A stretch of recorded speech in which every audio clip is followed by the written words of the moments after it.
Sa nagagandahang mga beach, ikinatutuwa rin sa pagbabakasyon sa Pilipinas ang iba't ibang sea creatures na maaaring mamataan. Narito ang report. Pilipinas, tara na sa Apo Islands, Negros Oriental. Bukod sa pagtampisaw sa tubig, pwedeng makasama sa paglangoy ang sea turtles o mga pawikan. Sinasabing ang reptile na ito ay nasa mundo na ng mahigit 250 million years. Ang pawikan ay isa sa mga pinakamaamong sea creatures sa mundo. Nakatira sa tubig, ngunit pumupunta sa lupa para mangitlog o manganak. Kumakain ng mga ito ng seagrass. Palatandaan na ligtas ang mga lumalangoy na tao sa mga dikya na may sting kapag maraming pawikan dito dahil kinakain ng mga pawikan ng mga dikya.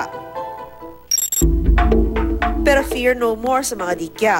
Dahil sa isang lagoon sa Sohota National Park, Bukas Grande, Surigao del Norte, ang mga dikya ay stingless, kaya naman sinasabayan pa silang lumangoy.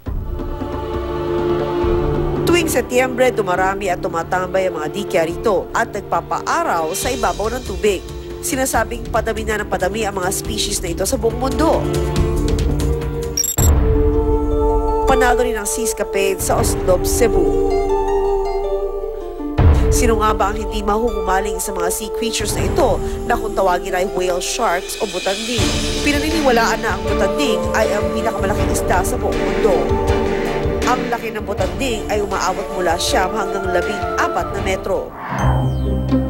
Talaga namang sea adventure is more fun in the Philippines. Pero sa paglangoy kasama ng mga sea creature na ito, huwag natin silang abusuhin. Bagkus, dapat sila ay ingatan.